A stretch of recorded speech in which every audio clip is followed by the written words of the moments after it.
You know that person who is clearly drowning, deadlines piling up, exhausted eyes barely holding it together, and when you ask them if they need help, they smile and say, "I'm fine, I've got it." That person might be you. And if it is, you probably felt a small tightening in your chest just now. The specific kind that shows up when something gets too close to a truth you've been quietly managing for years.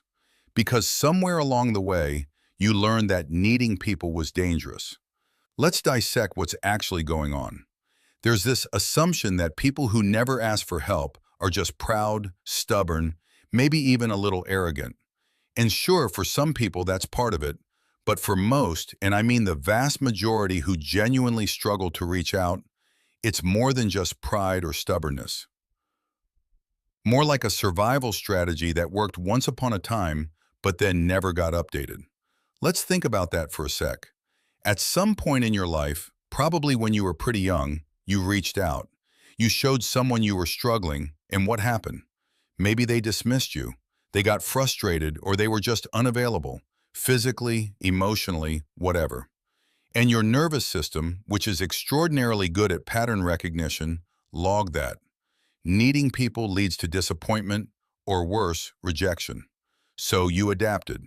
If they couldn't help you, you'd help yourself instead, right? You became the capable one that figures it out, the one who doesn't make other people uncomfortable with your needs. And the sad reality is that adaptation probably served you incredibly well for a long time. What will catch you off guard, though? The inability to ask for help is more than a behavioral observation. It's become woven into how you perceive yourself. Researchers have actually studied this phenomenon. A 2008 study published in the Journal of Personality and Social Psychology by Flynn and Lake found that people dramatically underestimate how willing others are to help them, by almost a whopping 50% in some experiments. We walk around genuinely believing that asking is more burdensome than it actually is. But even knowing that statistic doesn't make it easier to ask, since there's this emotional barrier rather than an informational one. When you've spent years, sometimes decades, building an identity around not needing help, asking for it doesn't feel like a simple transaction, but a threat to who you are. Like if you admit you can't handle this, the whole image collapses. The competent, self-sufficient one that people rely on, gone. So instead, you run on fumes. Stay up too late solving problems alone that a 5-minute conversation could have resolved. You tell yourself you'll ask when things get really bad. But really bad keeps getting redefined because your threshold for suffering quietly just keeps rising. And the cruelest part of all of this, the more competent you become, the more invisible your struggle becomes to everyone around you. It's a cycle. People stop checking in because you always seem fine, since you've trained them to believe that. There's also something quite specific that happens in relationships, romantic ones, friendships, family, for people who can't ask for help. They often give a lot, genuinely, not always consciously, but there's a dynamic at play where giving feels safe and receiving feels exposing. Giving keeps the power balanced in a way that feels manageable. Like if I'm the one helping you, I'm not vulnerable, I'm needed. And being needed is the closest thing to secure attachment some people have ever known. But it creates this invisible ledger. Over time, the relationship becomes lopsided in a way that neither person fully understands. The giver starts to feel unseen, and the other person might feel vaguely guilty without knowing why. Yet the giver can't say anything because, well, asking for more feels impossible, as we've established. So they either quietly resent or quietly leave. Okay? And I want to say something directly to the people watching this who are nodding along, knowing they have this pattern, and who are maybe slightly frustrated because they've known for years and it hasn't changed. Knowing why you do something doesn't automatically change it. That's just how deep conditioning works. However, insight is the beginning of change. John Bowlby, whose attachment theory is foundational to most modern trauma psychology, spent years documenting how early relational experiences create what he called internal working models.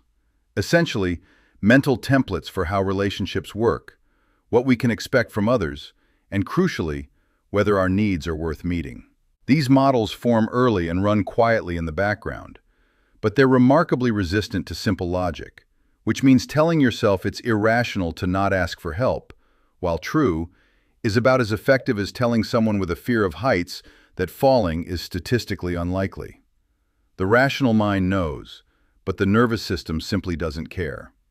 What actually starts to move the needle for people is something more gradual and a lot less dramatic than most transformation content suggests. It's not a single breakthrough moment. It's repeated experiences of asking for something small and surviving it, of noticing that the person didn't pull away and, most importantly, they weren't burdened, that you are, in fact, still whole after being seen as someone who needed something.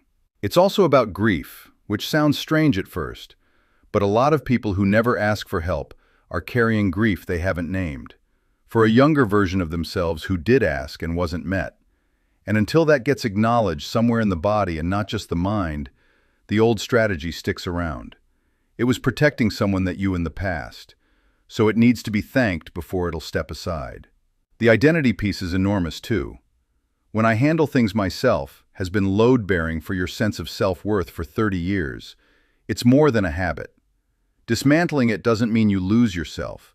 You're rebuilding with better materials, one that includes the radical, genuinely difficult idea that your needs are not a burden, that depending on people is not weakness, and the capacity to receive is just as mature as the capacity to give.